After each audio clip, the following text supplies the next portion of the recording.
The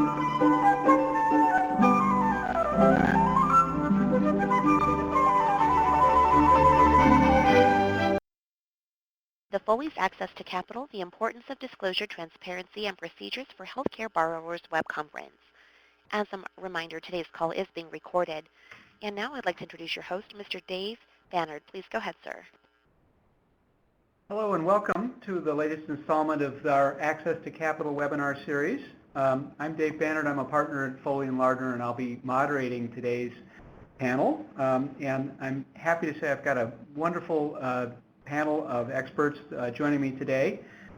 Representing the buy side, Eric Golden from Fidelity Investments is a research analyst, and he joined Fidelity in 2004 and took his current position in 2009. And he researches healthcare, senior living, and tobacco credits. Chris Doyle from PFM Group is a co-head of their healthcare practice. She has over 25 years of public finance experience and works with healthcare borrowers in pretty much all aspects of their financial management. Before her time at PFM, she was an investment banker and also worked in the public sector. I'm also joined by my partner, Heidi Jeffrey, who is in our Chicago office. She's also in our healthcare and public finance practices. And she, in addition to being a busy bond and underwriters counsel, she represents broker-dealers and banks. So briefly, what we're going to cover today is I'll do a quick overview of the current state of play. There's been some recent SEC enforcement actions as well as some other activities that have really provided some new light on disclosure practices. And then I'm going to turn it over to Eric to give the buy-side's perspective on some pretty interesting issues, why disclosure matters, how disclosure is changing, and especially some new metrics for healthcare borrowers, and a brief discussion on self-liquidity disclosure. Heidi will then walk us through some practical considerations based on what the SEC's recent actions. And then Chris will wrap us up with a discussion on a successful investor relations program, which I think will kind of nicely tie up all of the previous discussions. We're going to have a Q&A with Eric before we open it up to everyone, because I don't know about the other folks on the call, but I think from our standpoint, it's always fascinating and very informative to be able to talk to somebody who is in the market for buying and holding these bonds, as opposed to the folks that are out there on the investment banking and sell side. And then we will close with questions from the attendees. If you want to ask a question, feel free at any time. You'll see the Q&A box on your screen. Just type in a question and we'll do our best to get to those today. We will not be taking telephonic questions, so just type in your Q&A. So let's kind of take a quick look at where things stand today. The SEC released earlier this month an enforcement decision versus the city of Harrisburg. This is really quite an interesting one for those in the muni market, and it teaches several lessons. First of all, I think it is useful to get into some of the background. The city of Harrisburg not only issued its own general obligation debt, but it also was a guarantor of debt issued to fund a resource recovery facility. And as issuer of that debt, of its own debt, and as guarantor, it had undertaken certain continuing disclosure obligations. Unfortunately, for a 2-year period beginning in 2009 and ending in 2011, the city failed to make its continuing disclosure filings. So it didn't post its CAFR, it didn't post any kind of notices of events. But during that period of time, its credit deteriorated fairly significantly, mostly because of the failure of the resource recovery facility to be able to charge fees that were sufficient to pay its debt.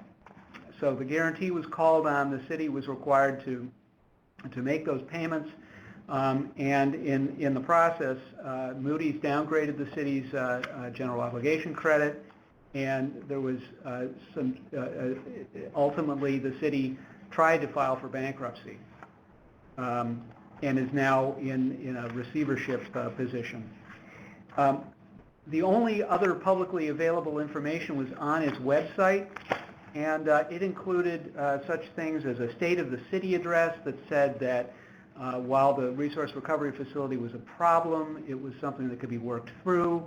It included a budget that didn't, in fact, include any provision for making debt service payments on the guaranteed debt. And the SEC basically said that that was a huge problem. To quote their release, statements are evaluated in light of the circumstances under which they were made, and the SEC's position was these public statements by city officials were really the only information out there. So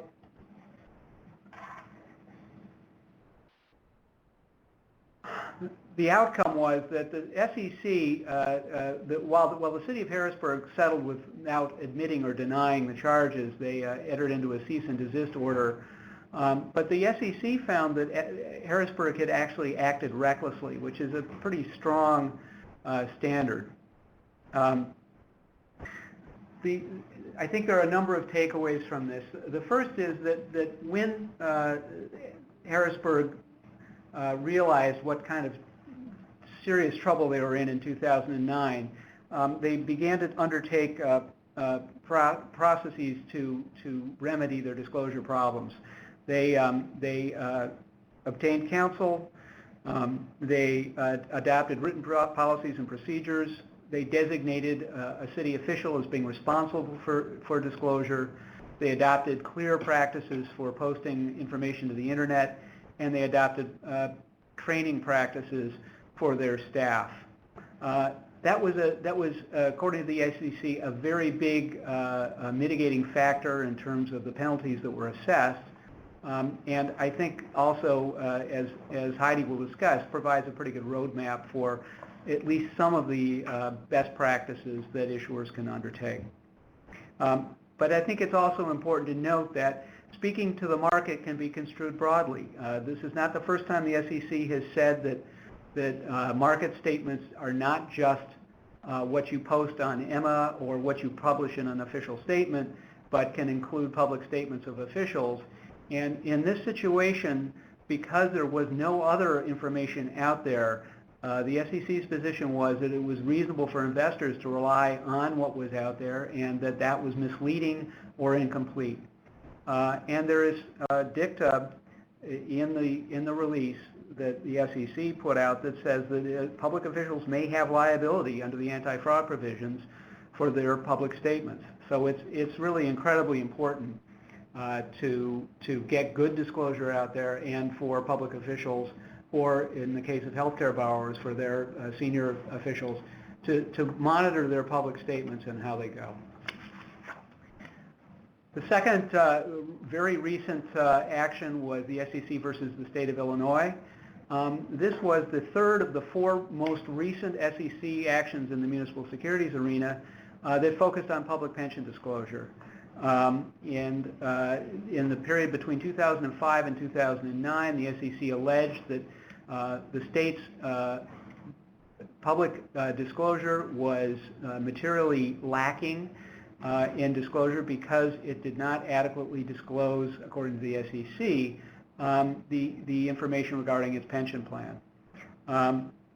I think there are a couple of takeaways from this.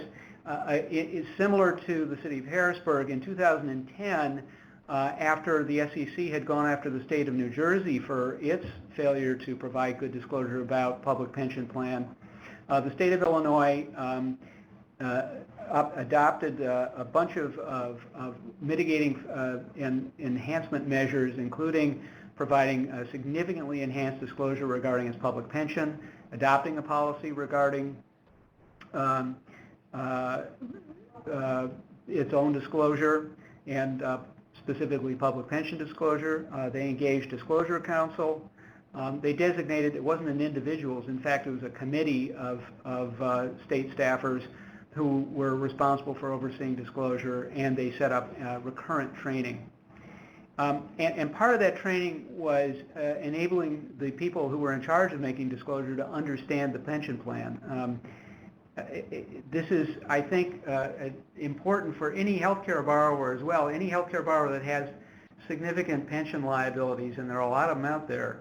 This is an area that the SEC has put a huge amount of focus on, and is not likely to go away. And given the escalating cost of healthcare and post-retirement benefits, it's an area that I think is really one that folks should focus on.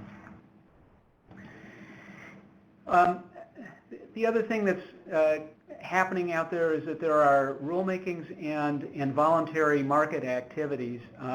About a year ago, Rule 15c212, which regulates all obligated persons, so that's borrowers of under conduit financing, such as healthcare financing, as well as direct borrowers like cities and towns.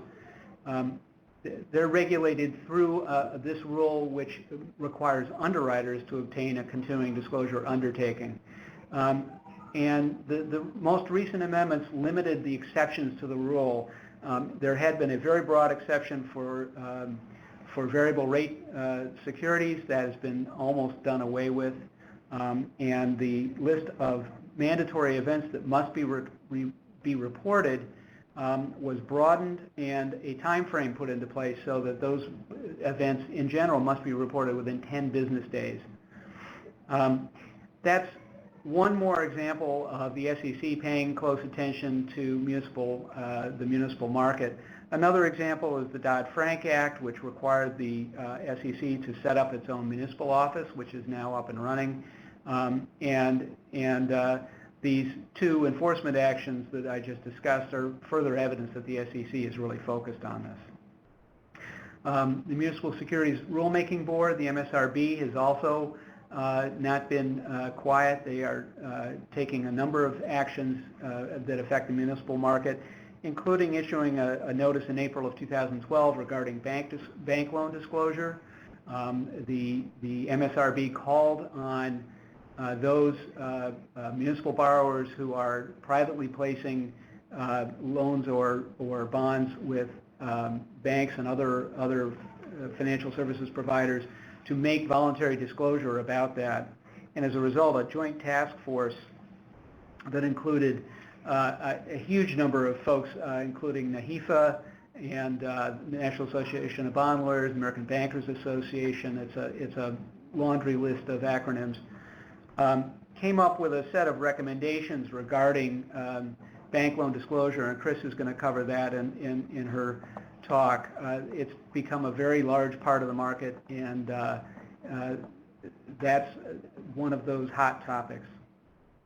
The last kind of hot rulemaking topic is the SEC's report from July. It's probably not as hot as it was in August, but the SEC has made it quite clear that they are going to be looking for, and they believe they should have, additional authority to regulate the municipal market.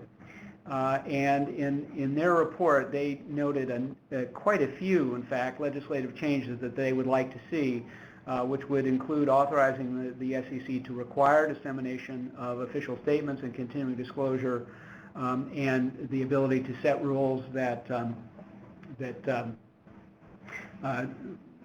prescribe the timing, the frequency, and the minimum requirements for those reports. The SEC is also taking the position that it would be wise for Congress to repeal the Tower Amendment, which is the amendment which prohibits the SEC from regulating or requiring filings by municipal issuers. And so I think it's safe to say the SEC has really got their eye on additional regulation. They've noted that they have regulatory powers, and one of their options is to issue updated interpretive guidance and to further amend 15c212.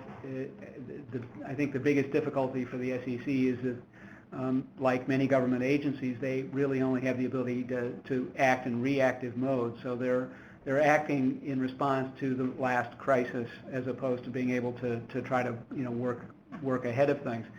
And so the SEC, the last issue that the SEC noted in their report, which I think is probably a good one and one for that this program is intended to talk about, is a notice to the market that it's important to develop and follow best practices.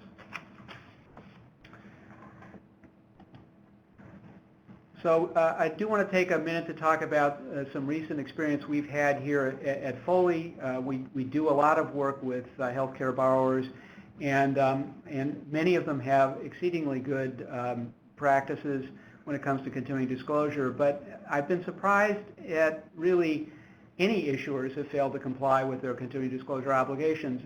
And serving as underwriters counsel, one of our jobs is to determine whether or not there is compliance, because the underwriters are required to, basically the underwriters end up enforcing 15C212 when a new issue is being underwritten.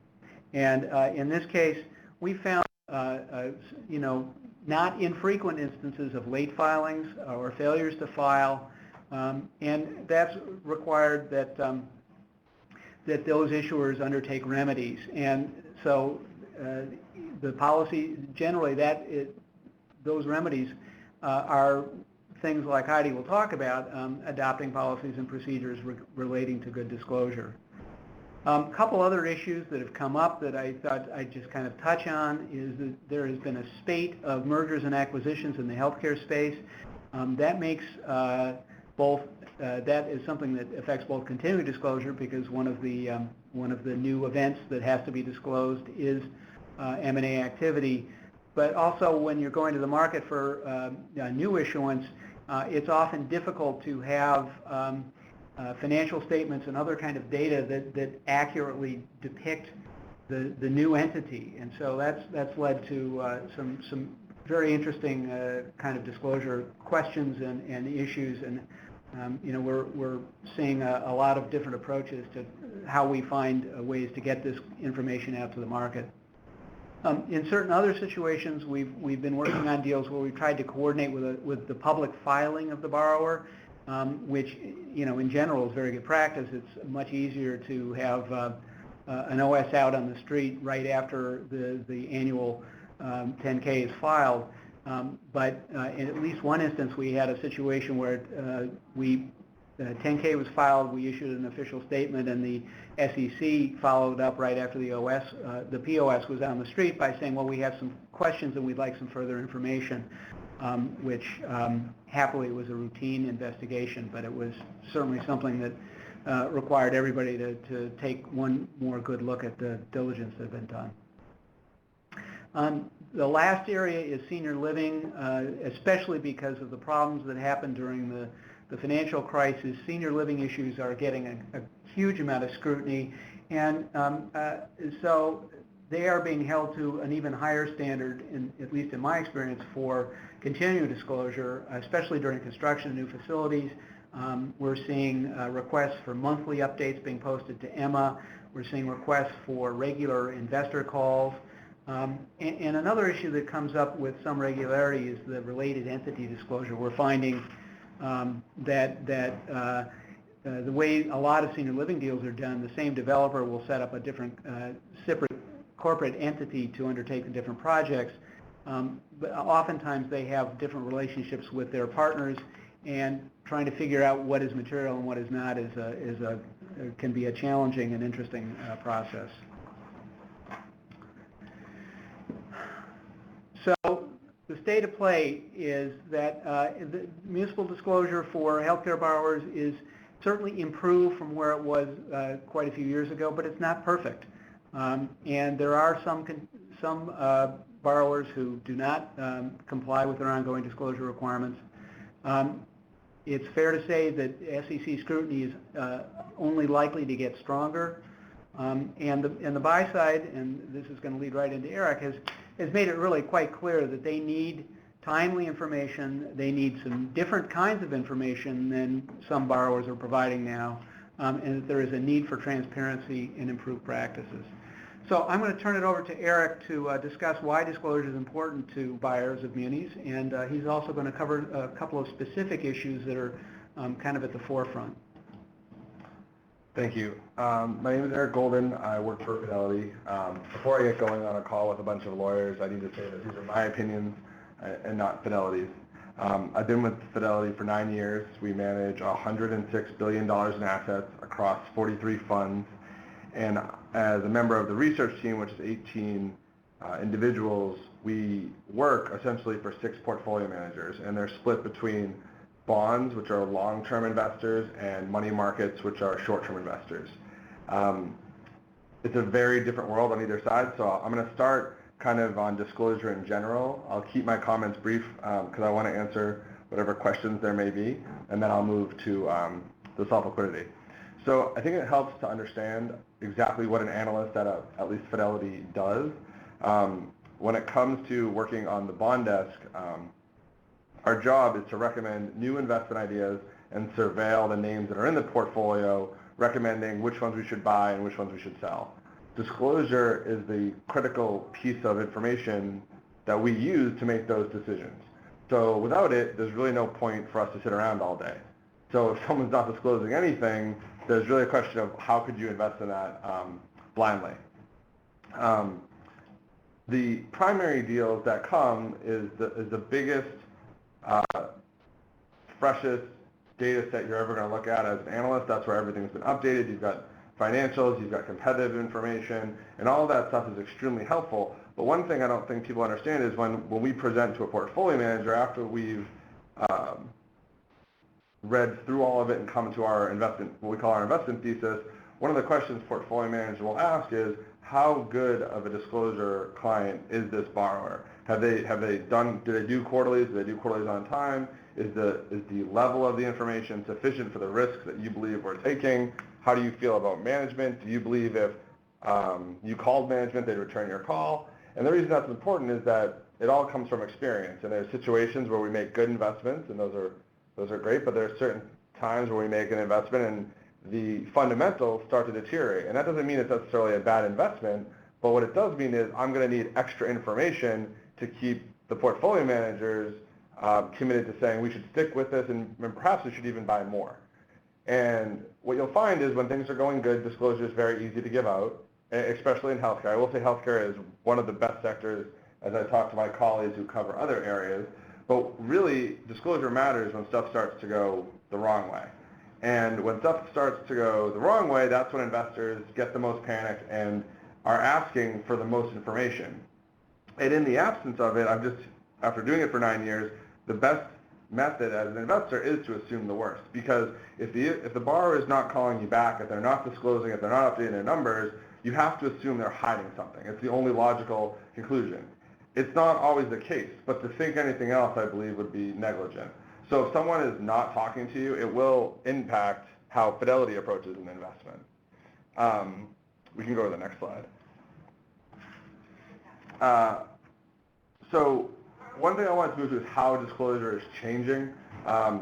It's definitely, although the information's been very helpful, because of how the business model is shifting, I think you're going to start seeing the analysts and the agencies begin to ask for different types of information. And this is because there's this belief, and if everyone is hostile that goes to the different conferences, everyone's talking about fee for service and the transformation to paying for value, and how do you measure this new business. And to summarize kind of how we think about it, before it was a great business because there are typically high barriers to entry, oligopolies, sometimes monopolies, sometimes very competitive markets. But the game was to do as many things as you could to maximize revenue and then hopefully run an efficient enough business for operating profitability. That's not to say that not a lot of hospitals have tremendous missions. I know there are different types, but the basic generic hospital, the more you did, the more you got paid. And what people from around the country, management teams are telling us is that business is shifting, and the pace at which it shifts is really going to determine how the business changes. Because now, although we're not there today, and we probably won't be there for a couple of years, you're going to be paid for doing less, and you're going to be paid a set fee, and quality and readmissions are going to start to matter. So anytime the business changes, the things people begin to ask for change. And this list was our attempt at kind of brainstorming some things we've been talking about for the past couple of years. And I'll be, candid in the fact that since it's evolving, it's going to change what we ask for. Someone is going to lose a lot of money, and we're going to look back at that as a case study and say, okay, what didn't we know about them, and what should we have been asking for? Perhaps they employed physicians at too rapid of a pace, and they guaranteed them contracts to attempt to gain larger market share, but they did it too rapidly, and they didn't get the business. They're just hypotheticals. What if one hospital in a town, we used to say if there was a hospital in town that had 80% market share and the other hospital had 20%, that hospital with 80% has an extremely strong competitive advantage. But what if the 80% hospital has very, very low quality scores and is a very high cost hospital, and the little hospital has really great quality scores and offers a great product? Well, if the market moves to more high deductible and hospitals have to post their quality and value that they're charging, you might actually see that market share erode and move towards the smaller hospital, causing the bigger, powerful hospital to have to make changes. And the question is, will they be able to? So this is just a list of some things, and they're kind of driven by that transformation, the idea that a lot of our hospitals, what discharges used to matter a lot, but we have seen this very large shift to outpatient. The actual unique patients you're seeing in your market, and which one, you can always tell the better hospitals because they've got excellent data that you're just not seeing in other places, where they can say, of this population, these are the ones that are causing the most amount of expenses, and that's why we're trying these different programs, because they actually know the end consumer. Some of the stuff towards the bottom gets down to everyone's wondering how exchanges will impact the sector and how you'll be paid. And so the question is, if we're in a transformation from fee-for-service to population health, how much of your business is coming from the old payment models and how much is coming from the new payment models? And of those payment models, how are you doing as they're being rolled out? One thing that's not on here, just as a highlight, was I know David mentioned pensions, and that's definitely in the healthcare space. For most people who are governed by ERISA, we have pretty good data and understand where the pension risk is. One thing I think that will be interesting for the next year will be FASB's decision on leases, because we know a lot of hospitals have had a lot of off-balance sheet leases with physicians, and if that comes on as debt, how that reacts to this new comprehensive debt number. So now I'll transition just to money market funds. This is the other side of the desk.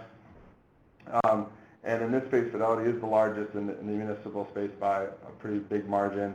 And so the money market business is governed by Rule 2a-7, which is a standard that, as a research analyst, how it impacts my day is I have to opine that every investment we make presents minimal credit risk. Now, minimal credit risk isn't easily defined, but that's one of the more enjoyable parts at working at Fidelity is you're debating this with 18 other people of what is minimal credit risk and what is an appropriate risk for these funds to take when the number one goal is to protect the $1 NAV. And that's different than other businesses where you're trying to maximize return. This is principal matters above everything. And so you really have to be able to sleep at night not really wondering, is there ever going to be an issue? So these are the best of the best borrowers. And Fidelity has had a reputation, which I'm proud of putting people through a pretty rigorous set of questions and extra disclosure policies. And so the reason is that if you think about a hospital, it is very much like any other industrial corporation, and there are very few corporations that will borrow for 30-year assets and have a put that could come in any 24-hour period for hundreds of millions of dollars. These have to be at the most sophisticated levels, and you have to be, as an investor, comfortable that in the crisis of '08, that your fund is going to be liquid, and you make that phone call. It's not going to be, I didn't really ever prepare for this put.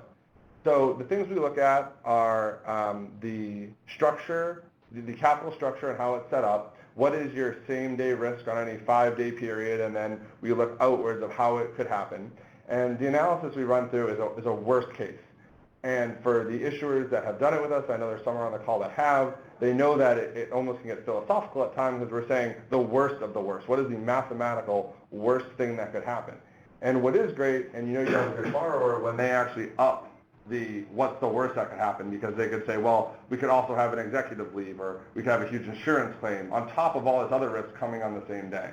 So we try to size up what is the most amount of risk you can have, and then subsequently, what is the amount of assets that we need on a liquid basis to know that if that ever happened, we would have no problems liquidating. Because liquidity is a very fascinating topic. It's not that I have $80 billion and I've only borrowed 20 million. Because if your 80 billion is locked up in a private equity fund that can't be liquidated, you're not liquid at all. You're just very wealthy. And so what we'll talk about with portfolio managers is there's a difference between what I would ask for all the money in your wallet versus all the money in your bank account. And how quickly can you get it to me matters on how your documents were written. And in some cases, it can be as short as 2 hours notice that you're going to write a check that's quite large. As it pertains to disclosure, the reason why this is important is based on the level of riskiness of the capital structure, how comfortable we are with the management and their history and track record in the market will typically demand monthly or quarterly liquidity worksheets. And that will also come with a call of speaking to management without investment bankers or advisors saying, I want the management team to explain to me, how are you going to pay this money back? Who can do it? How does it work? And once we get there, then we'll put someone on the approved list. And at that point, we can become a pretty large buyer of the debt. I will say that if someone, gets on the list and is disclosing and then suddenly stops, it goes the other way too. It can be a pretty abrupt, as hard as it was to get on the list, it can come off the list pretty quickly. So with that, I'll end my comments and be happy to answer any questions you have. Thank you very much, Eric. We're going to come back to Eric for a Q&A at the end of this, and I'm going to turn this over now to Heidi to talk about what the SEC has taught. These are some practical considerations that I think are applicable to pretty much anybody who is a borrower in the muni market. So Heidi, take it away. Great. Thanks, Dave, and thanks, Eric. As Dave said, I'd now like to turn to some of the practical considerations in implementing a robust disclosure program. As Dave introduced, there have been several key SEC settlements this year. I think these are instructive and point the way to an effective disclosure process for hospital borrowers. So it is time to think about disclosure. Throughout my remarks, I will be speaking generally about the disclosure process, but I want to make clear that this disclosure program should cover both primary, meaning what you put into your official statement, and also secondary market disclosure. I will focus many of my remarks on the development of policies and procedures. These have been a key focus of the SEC settlements. We also will talk about the importance of training. Training is key to all employees, whether they have a direct involvement or a secondary involvement in marketplace disclosure. And I also will talk about the importance of designating one or two individuals or perhaps a committee within your organization to take responsibility for both primary and secondary market disclosures. Last, and as was the focus in the recent Harrisburg settlement, organizations need to think through their existing use of the internet as a means of disclosure. More on that later. So turning to procedures. Each of you should be sitting there thinking whether you have procedures in place to address your organization's disclosure practice. Procedures help. Your procedures should be structured to address the following key disclosure goals. 1, providing accurate primary and secondary market information. Timely provision of annual and quarterly reports and material events notices. Your procedures should address the content of your disclosures and the process for making sure that that content does not contain material omission and is otherwise accurate. That is, what process, what internal process needs to be followed before information can be publicly disseminated. I want to emphasize that procedures are not a one-size-fits-all. Procedures that we would develop for a standalone community hospital, for example, would not be appropriate for a large regional system. So the initial work of thinking through what you have in place and what would work for your organization is key. And that leads me to my next slide. Consistent with my suggestion that procedures need to be tailored to an organization, I think an important first step in developing a disclosure program is a process that I refer to as the internal audit. It really is just an inventory of understanding what you currently have. You again should be asking yourself what policies and controls do you have in place to make sure that information about your organization that's publicly available is accurate and complete. Further, you need to investigate as part of this audit process what controls you have in place to make sure that material information is both assembled and, most important, communicated to the individuals responsible for your disclosures to the market. So often a disclosure problem may occur because the right hand and left hand within an organization are not talking. So understanding how information is communicated to the individuals responsible for bond disclosures, that's key. Once the procedures are in place, we think an initial training session or training sessions is a good step in the process. It is important that you train the personnel that are involved in the disclosure process. As I just mentioned, so often a disclosure problem may occur because different departments aren't talking to each other. So you need to think about training personnel that are involved in your disclosure process. You need to consider what departments or employees need general training and who may need more focused training. This training process really is no different than the training process that you would go through when your organization is rolling out any other new policy or procedure. Some groups get more training, some groups get less, but everyone gets the information that they need.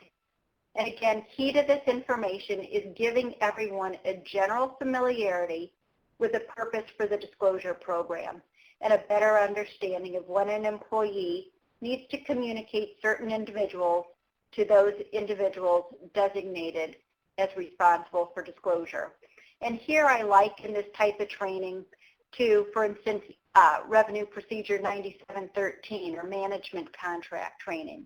You might spend a whole lot of time with your legal department or your treasury group making sure everybody understands private use, but it's equally important that your physician group or your compliance group certainly have that information as well, so everybody is generally familiar with, say, management contracts, so they know when to call the right people. Same information, same process here with the training. So moving to the next slide, I'll just quickly go over a word on disclosure counsel. This was important in some of the SEC settlements with municipal issuers, but I think this factor may already be covered by virtue of the fact that in conduit deals, the hospital has its own corporate counsel or outside counsel.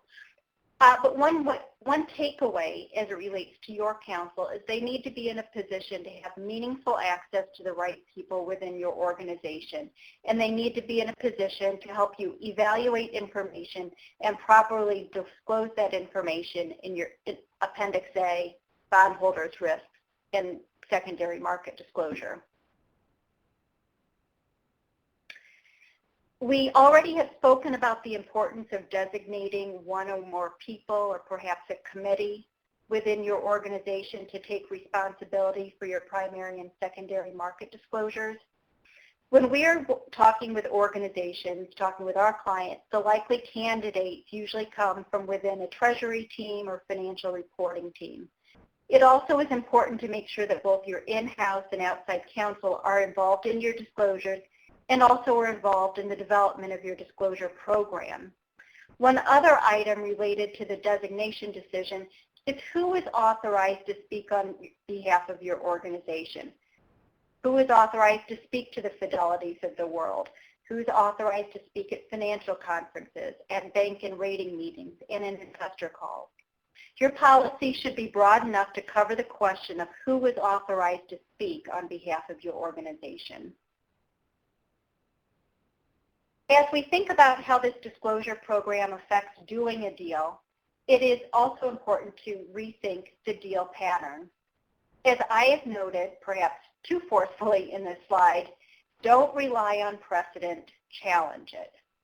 Now, I'm not suggesting that each organization go out and start reinventing the wheel, but I do think a fresh approach to the disclosure process within the deal context is important. It's important when developing, for instance, a deal calendar to make sure that the calls are long enough so that they can be used for meaningful review of documents, to get away from just the page turners. And also that you are taking the time on either a particular status call or as a separate call to make sure that you are truly, thoroughly walking through that Appendix A and bondholders' risk. In terms of rethinking the deal pattern, it also is time to think through your diligence process. Are there any areas for improvement? Do you have a process for robust management calls? Also, as it relates to your Appendix A disclosure and bondholders' risk disclosure, has management had ample opportunity to review the disclosure and think through the effects of this disclosure? If your answer to any of these questions are no, then I really encourage you to rethink the way that you're doing your deals. A quick word on website disclosure. This was a focus of the Harrisburg settlement. It's important to let investors know where information can be obtained.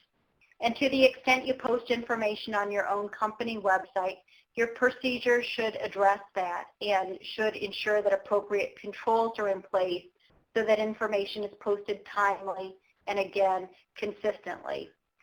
I could spend significant time talking about the use of a company website as a source for information.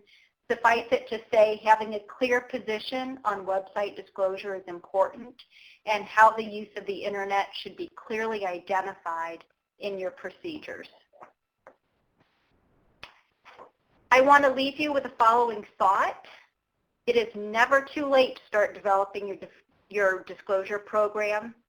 Again, I think an important first step is to take an inventory of what you do have. Do you have written policies and procedures? Have you designated any officers or employees or committees to have responsibility for disclosure matters? Then identify your weaknesses, and through the development of procedures and training, start to address those weaknesses. And again, involve your in-house and your outside counsel in this process. We, of course, are focused on an organization's disclosure program to address and learn from the recent SEC settlements. But your disclosure program also is a key component of establishing a successful investment relations program. So with that, I will hand the program over to Chris Doyle. Chris? Before we do that, Heidi, I have a code to announce for those getting CLE credits in New York, New Jersey, and Kansas. Jot down TFVA so you can get your credit. And now Chris is going to walk us through setting up a good investor relations program. Thanks, Dave, and thank you to Foley for hosting this event. Over the last 5 years, really since the financial crisis, we've seen clients and borrowers, health systems really start to embrace the importance of a robust and a proactive investor relations program. And there's really been a shift in attitude that we've seen from seeking to avoid disclosure to seeking to develop a positive disclosure process. And I think that health systems have come at that with two goals. One is certainly legal compliance, much of which is, as Heidi described. But another goal really is borrowers starting to see that having a robust process can reduce their cost of borrowing.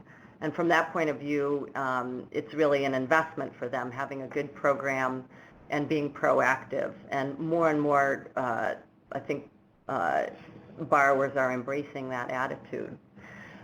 These are some elements we see in terms of sort of a high-quality program. Certainly completeness in terms of financial statements, business descriptions, and an MD&A.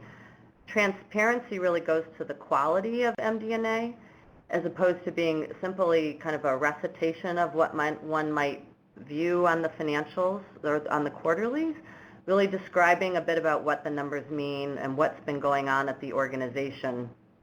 and any significant authorizations by a board that might not be apparent from a quarterly or from an audit, to provide some context for the numbers. Timeliness is something that Dave and Heidi touched on. It is obviously critical, and it seems like a given.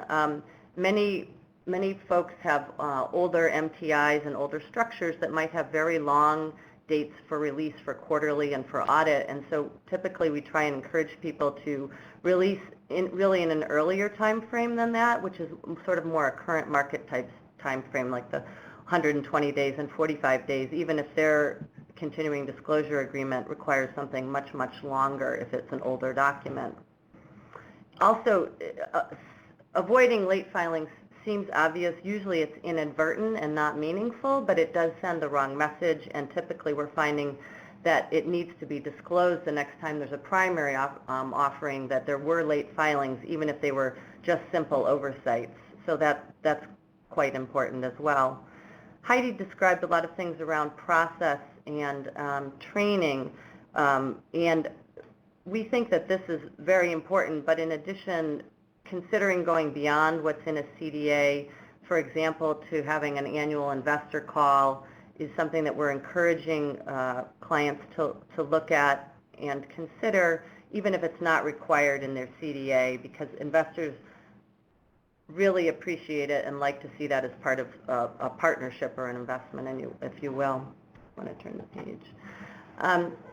In terms of high quality disclosure, there's sort of the minimum on the left moving over to the right toward sort of an SEC type standard, and really high quality disclosure would be characterized by analysts really having current data, knowing exactly who to contact, and really not being surprised by events.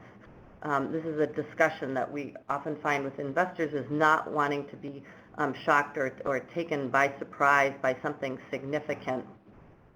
And if that's the case, if there is that type of communication, we also find that investors are willing to give borrowers the benefit of the doubt if there's some changes or shifts in deterioration, if they had a heads up or understood some of the dynamics behind that kind of a change. I turn the page.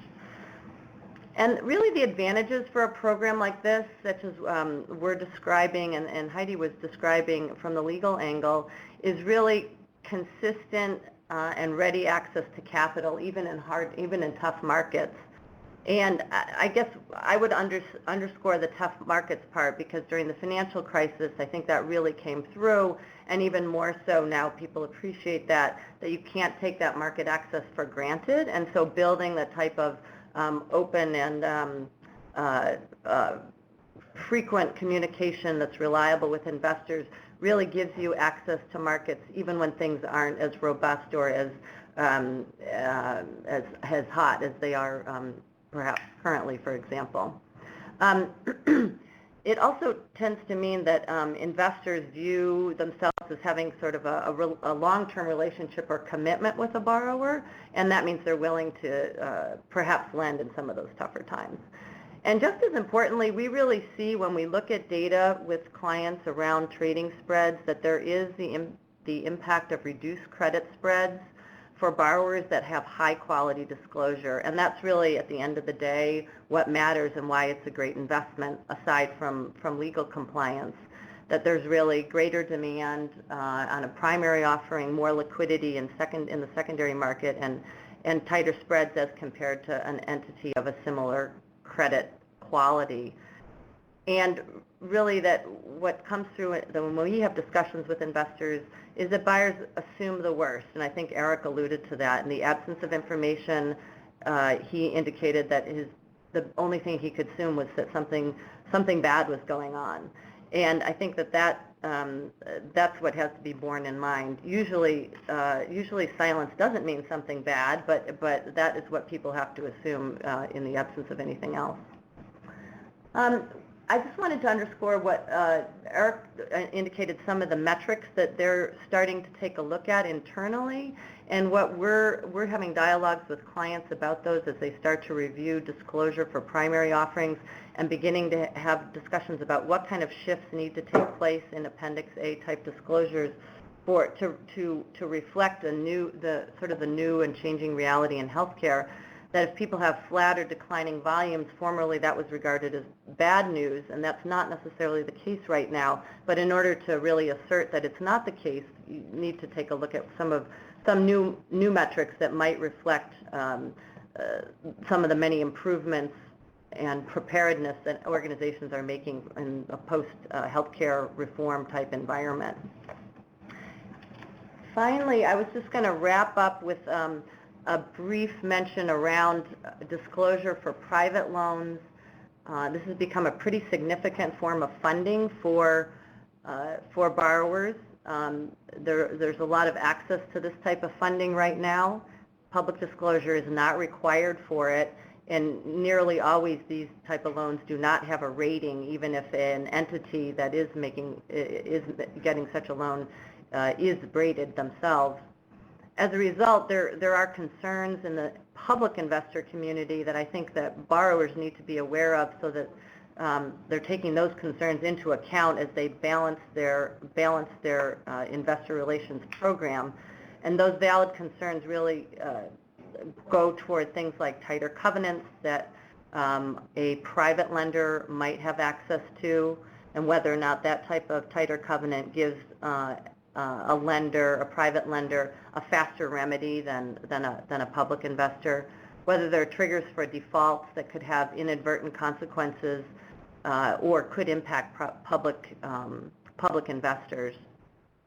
And really, it's incumbent on the healthcare organization to negotiate the best possible terms, obviously to get the best deal, but really also as a component of their investor relations program, as a component of seeing it as part of maintaining good relationships and good access to the market on the public side, having terms and conditions on private loans that kind of honor that commitment, if you will. And this goes to the need to sort of balance the considerations for privacy that private lenders request with those of public investors, and really that needs to be folded into or taken into consideration in developing an investor relations program. So I am going to hand it back to Dave to go on to the next section. We're going to start a Q&A with Eric. I have to be a little selfish. I just was excited at the idea of being able to get some, real information from the buy side. I wanted to ask some questions. So what we did is we just ginned up some questions and discussed them with Eric. And if you have ones that we don't cover, please input those in the Q&A box. I think we've covered the first one, which was why transparency is so important. But I would like to kind of drill down a little bit into the analytical process that Eric and his colleagues go through with respect to a new issue. So, what do you take a look at? What's really important? Sure. The key to being a good investor is to try to do things differently. Everyone gets mailed a POS, and there's clearly an immense amount of valuable information in it.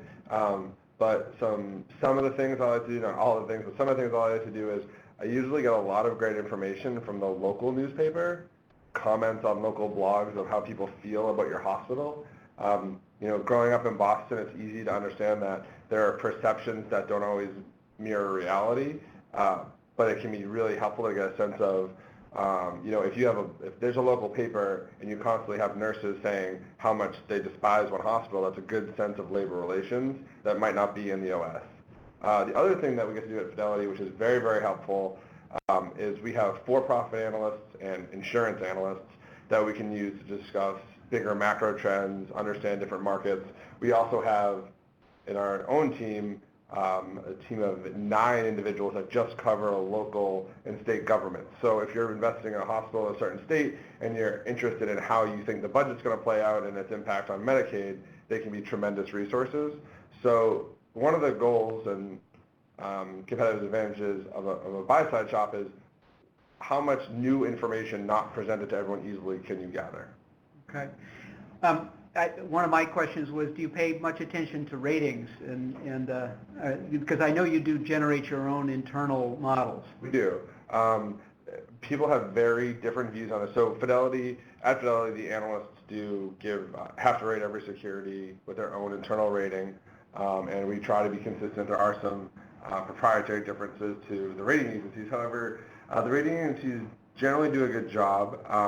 There are opportunities where, as an investor, your decision isn't aligned with how the agencies feel about something.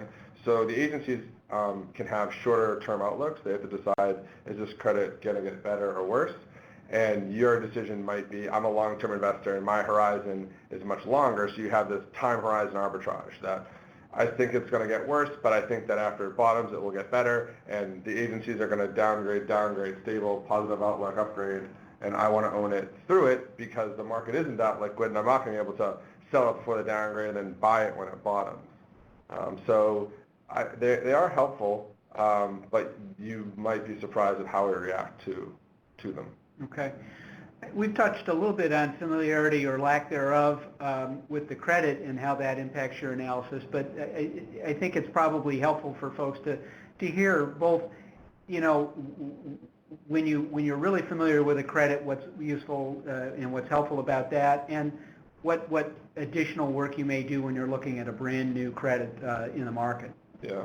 So there is a size issue. The bigger, longer standing mega systems, nationals that have been following for a very long time, can give you a lot of insight on industry trends. They're usually the trend setters. They're usually trying and experimenting things that, just because of the nature of their business, is different than at the community level.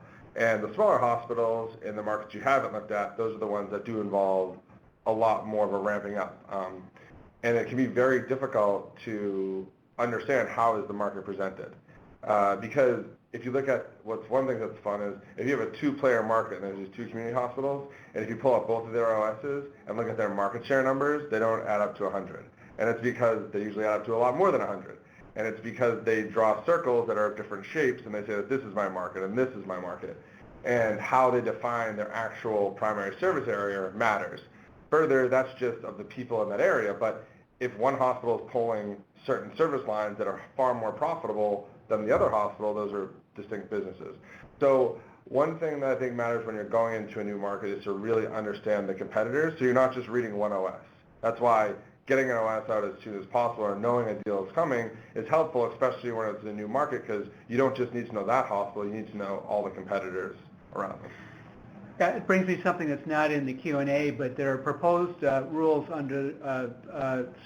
been issued under Section 501R of the Internal Revenue Code that are going to require tax-exempt healthcare providers to do a report every 3 years on a number of factors within their what they consider to be their market. And the first thing they're going to have to do is define what they see as their market, and then they're going to have to talk about what the healthcare market looks like, what's being underserved, what's being perhaps overserved, and what steps, if any, they're planning on taking to address it. I expect that's going to be of real interest. Oh, absolutely. I mean, understanding your market and who's in it is very critical, because market share, which typically leads to leverage amongst payers, is one of the main drivers. So I tried to focus a little bit on primary and then a little on secondary disclosure. In terms of the OS, what do you find is often not adequately addressed in the POS or the OS? So one thing, and this it's probably one of the other questions of the risk factor section of the OS. So I think the OS does a pretty good job if you operate a business in a vacuum. I always think that there's always a lack of competition and strategy. This isn't across the board, but I think a lot of OSs could put up financials, as Chris pointed out, a very not helpful MD&A, which just says revenue is up 2%, which I could have done, but why is it up? Was it driven by an increase in case mix, or what was it actually driving it? And so there's certain, the payer mix utilization, there's the standard stuff, but it's all the extra flavor and descriptions you get in there. So some people do a really good job laying out, this is my capital plan, this is what I'm thinking about the future, this is how much debt I intend to bring, this is why I'm bringing it. And what that helps for is the OS does have more of a shelf life than just that deal. Because if you're not going to be in the market for the next 3 years, it's really helpful to try to have what you're going to do for the next 3 years, because in between now and then, hopefully I'm going to be getting my quarterly numbers. Hopefully I'm getting an MD&A that's kind of talking about it. But sometimes when it's light on strategy, I know there's a lot of worrying about future comments, but if the lawyers can find a way to let people be held non-accountable. I mean, one of the things that's always disappointing is if you look at the for-profit side and people that are registered with the SEC, the disclosure there is just, it's far better. There's just a lot more of it. It's a lot more frequent. I mean, people are worried about internet, and we've got CEOs tweeting their results now. So the for-profit is light years ahead of the amount of information. It's almost harder to synthesize it all down. But when you look at the stuff that they put out, they do a lot about the strategy and what their future looks like. And it can be totally wrong. They could miss it by a mile, but they're not afraid to say under reform, this is the direction we're going. And I think some people do that. It's something I'd like to see more in Appendix A, more strategy and longer term planning on how to approach the future. The risk factor section is something I always recommend for, like, if you're ramping up on a new sector to read, but they're usually the same thing and they're only dangerous. We do flip through them to see if the lawyer stuck anything in there that was unusual, but it's not the most helpful form of communicating. It's stuff that the whole industries are facing, or they're trying to hide something in there. Well, interestingly, one of the SEC's proposals for legislative action was cover for forward-looking statements made in good faith. So, we'll see if that gets through. I'm not sure anything gets through Congress these days, but we'll see. Last question on primary disclosure is, do the roadshows and investor presentations add value? I mean, are those helpful to you, or do you find that it's just sort of a meaningless exercise? I do like them. I think that they range based on the type of presentation people are doing. I mean, there can be a nice summation of the OS before you dive into it, and you can kind of see areas that matter. I do like when it's open question and answer, because I think that's the time where you can hear consistencies amongst investors' concerns. I don't like when bankers say you can't talk about security or any part of it's limited, of like this isn't going to be discussed, because I feel that that's more of a divide and conquer thing. It's people who are saying, listen, if we're going to lend hundreds of millions of dollars, these are our concerns going forward. And when you hear them consistently from the buy side, I think that's important. So I don't necessarily think a canned one is as valuable. I think that the presentations, when there's lots of slides on quality awards, just pictures of awards, and we're great. No one's ever presented me a slide that said we're bad, but I'd like to see more metrics and less stars. Show me your readmission rate and mortality rates, and show me that you thought you had a problem in your NICU, and this is how you did it. And this is the metric that you're following, and this is where it's going. If you give some people more tangible data, it feels better, because every presentation we see has lots of stars. Okay.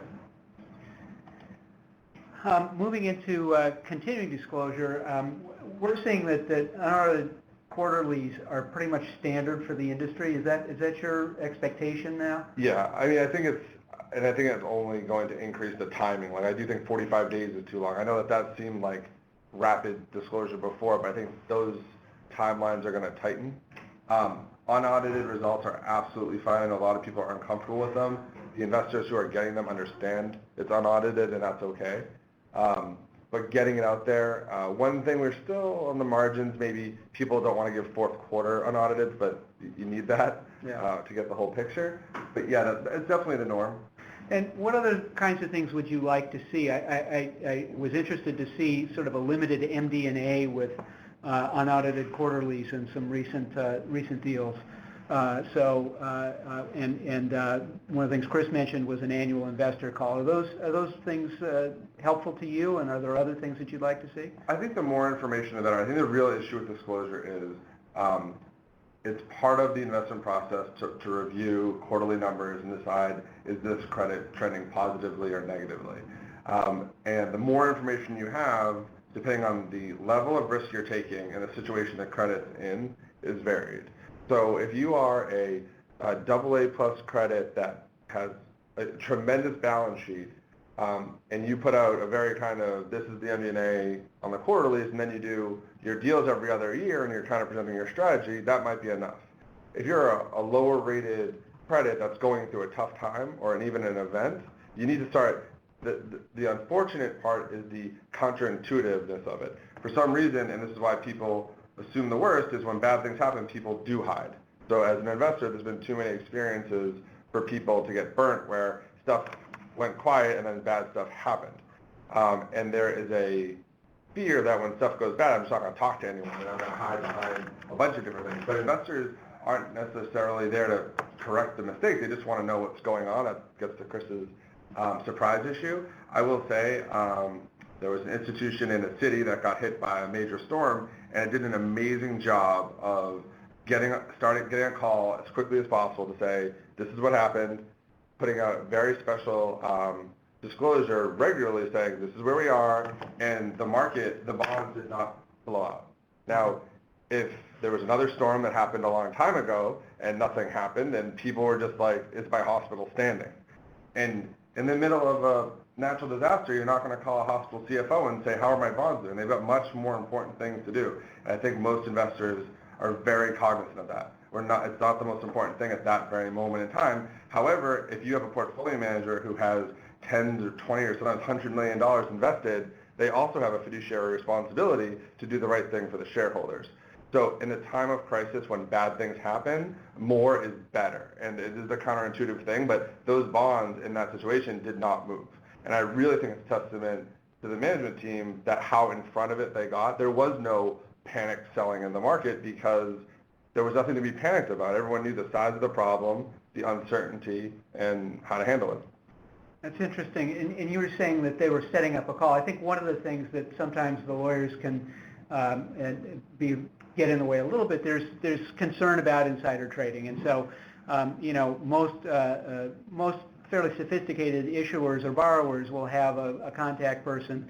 And my advice generally is if you get a call, feel free to answer it, but if you get the same question twice, it's probably a really good idea to put that information out publicly. Put it on your website, do something with Emma, but you'll find that if you've got multiple investors asking you a question, that's clearly material. And your point is, get in front of it, be proactive, set up a call so that all investors can call in. Yeah, I mean, as an investor, I'm governed by, insider trading, and I do not want material, non-public information. And even though the munis aren't governed by Reg FD, I don't want them to give it to me because then I have to put myself behind the wall, which is, it's something that can happen. It's not a good thing because it might be a total inadvertent mistake, but then we're always going to be more cautious. If you even think that you have material non-public, we're going to say, take yourself out of the situation and you're behind the wall. And that's the right thing to do. But knowing those risks, that still doesn't give an excuse for people who are borrowing such sums of money not to answer the phone or say, I can't talk to you. And I think that's even worse when there has been no education of the management of how to speak with investors. I do think point people are great because the buy side gets comfortable with knowing the person's to call. That number is available for anyone who'd want to call it, even a retail investor who has a big question or a big position. And I think that's a much fairer way to do it. We always tell people, we lay out a huge thing in the beginning of saying this is what we don't want. But we also are a huge fan of Emma. And I think one thing I'd like to see more of is press releases, the 8Ks you see in the for-profit side, because you don't always need to get a big presentation and your management team in a room. That's also not an efficient distribution of information. If there's a question about something, if someone asks and I don't think most time people are asking big questions. I think people come at it different ways, but if for some reason 5 people call you about something that you didn't understand or you thought that your audit was clear, it's okay to then say a press release, this is the question, this is our answer. If you have further follow-ups, see if that's enough. You don't need to always just have a call. That doesn't have to be necessarily the solution. Great. We had a lively discussion about this a couple of days ago, and Chris has kind of introduced the topic. How do you feel about disclosure regarding bank borrowings? Do you think borrowers ought to be putting that information up on Emma? I definitely think they should be. I think the most important thing for a long-term holder, we've always had this issue with short-term holders and long-term holders, and sometimes we own both sides. We can be lending to someone in their self-liquidity program or have a large portion of their LLC and own their long debt. And I think it's important that all investors have equal information about what's going on and who has any priority claim against the borrower. So with LOCs, there's always been, those are documents you could pull down. You could read the credit agreement. With standbys, you can read the different outs for the banks, and we have a whole team of people that just does that for us. So they help us understand good bank deal, bad bank deal. When the banks went to private deals, it did get a lot more dark. Some people are, some people aren't. Some people will verbally do it on a call and say the covenants are aligned with the MTI, and that feels okay, but then there's this trust of, are you sure everything lines up, or why can't I just read it? Again, this is something on the for-profit side that would never be tolerated, to have a line with someone and not know the outs. I mean, the lines can be very long, they can be redacted in areas of competitive advantage, but the outs that the bank could walk away from or subsequently take the liquidity out of the organization, I think are very important. Okay. David, Heidi, can I follow up on that? Because I think we had enjoyed a good conversation on this earlier. Looking at it from a hospital client standpoint, sometimes those outs are tied to covenants. The SEC guidance obviously lets you redact certain information. I have hospital clients that would view some of the financial covenants as being competitively sensitive.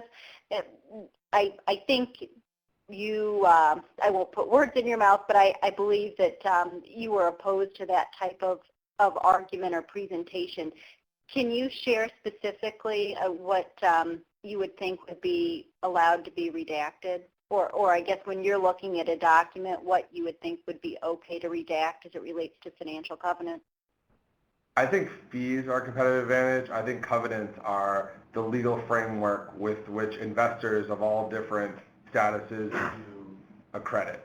And for one group of creditors to have secret covenants that the other creditors don't know about, such that they could have some advantage over them, it's a competitive advantage over all the other investors, not a competitive advantage over the other bankers, and that's where it doesn't seem fair to me.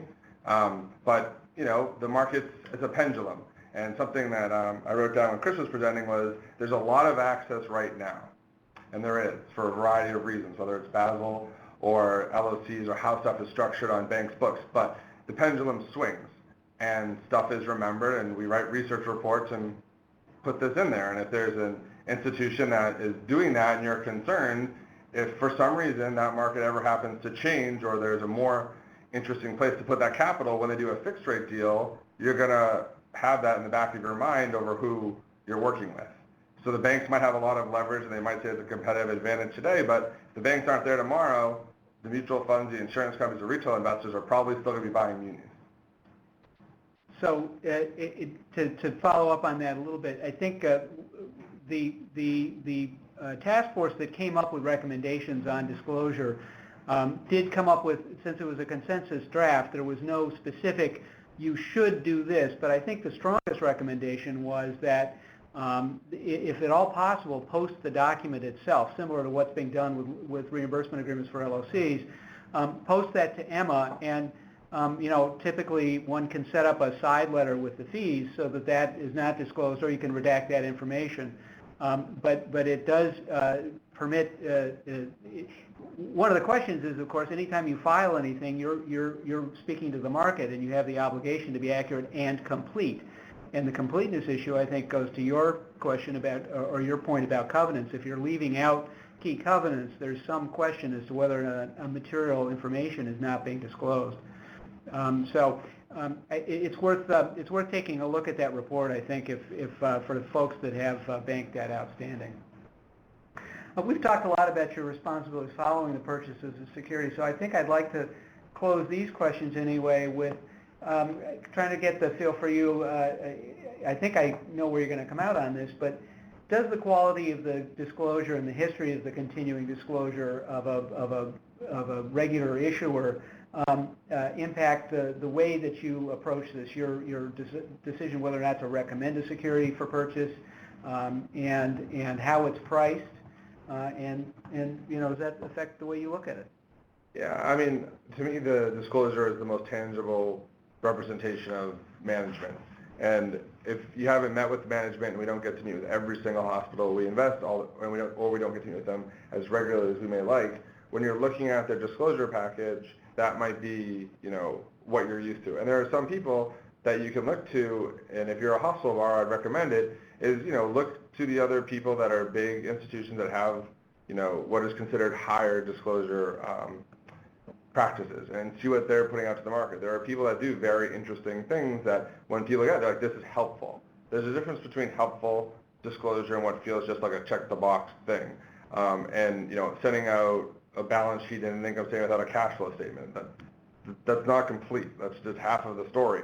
And then sending me just numbers, especially when there's a big volatile swing or you've added a line item with no discussion over why it's changed so dramatically, it's not helpful. And it definitely impacts the process. I mean, I think we've done a good job with the PMs since I've covered the sector for all 9 years, educating them on, they know the borrowers that we have a really good relationship. And when it's a new borrower, especially when it's like an A, triple B name, that they're going to own a larger position of, how comfortable you are with this management team, what has their disclosure practices been like? Someone who had always done annuals before because all their debt was insured and they might have sent quarterlies to a bond insurer, that's an unknown. How do I know how good they're going to be in the future? I don't. So I'm going to start off with that point of, they said they would, but maybe they won't, versus someone who never had to but has all their quarterlies going back for 3 years. They've got utilization statistics you can go through. They have sophisticated MD&As that give you intel on how their business was doing up and down. Conference calls, you don't have to always have to do a conference call. I think those are helpful, but the one thing I get concerned about when I see, an annual is that some people will say, I do an annual conference call, therefore I don't have to answer the phone for the other 364 days. And that could be a struggle. So it might look all good, but if everything is canned and controlled, and you get a little bit concerned about the quality. So you might have the frequency, which is better than nothing, but there's also a lot to be said about the quality of information you get. So for those who really provide consistent, high-quality disclosure, does that get treated differently inside a buyer of securities? I think what happens is, I think the two areas you'd probably see it is in the internal rating, you would have a more negative bias towards weaker disclosure, because you don't know how close you're going to be able to track it, and there's probably, if something happens, you don't know if you're going to see it or to be able to explain it. And I think it's really more on the penalty side, that the market is what the market is. It's a free market, and people can do whatever they want. They can not disclose or we're not ones to say, you can't do that, because people can do it if the market will bear it. But like we were talking about before, it's a pendulum. So if you're in a market where there's tremendous amounts of inflows and anyone can do a deal, and you're right before a bubble of some sort, like, if you think back to 05, 06, everyone's covenants were getting stripped out and the deals were getting weaker and weaker, and then they came flying back. But there was those institutions that had really bad disclosure during that time, and when they come back to the market, they're remembered as the institution that had bad disclosure practices. And so, especially in secondary market trading can be very quick, those little factors definitely influence what you're going to do. If someone comes to you and says, that hospital we looked at a couple months ago, there's a bid wanted, what do you think? And I've got nothing to say from 8 months ago because they're late on their disclosure. I think that we should not do this, because what can I, in good conscience, say as a fiduciary of why that investment makes sense? Okay. Whereas someone who has great disclosure, I know very quickly where to go to get my information at a very rapid pace to then alert the desk, everything's fine, go for it. Great. I'm going to give one more code for those who are in those jurisdictions. It's EQCE, and I don't see any additional Q&A. If anybody has any questions for anyone on the panel, feel free to type them in. Otherwise, Heidi is going to wrap us up. And I will thank everybody here in Boston. Yeah, again, we'd like to thank again all of our panelists, with a particular note of thanks to Eric Golden from Fidelity and Chris Doyle from PFM Group. As is noted on the next slide, we invite you to save the date. Our next Access to Capital webinar will be held on Thursday, August 15th and our discussion topic will be how to manage the antitrust risks associated with mergers and affiliations. The invitation will follow. And then we'd also like to invite you to join us for our mini conference that we'll be hosting both in Boston and in Chicago. We'll be having a conference in our Boston office September 10th and a in-person program in our Chicago office September 17th. Last, you will be invited to complete a brief survey online right after this call concludes, and we certainly would appreciate your feedback. Again, our thanks for joining us this afternoon. Thank you, ladies and gentlemen. That will conclude today's presentation.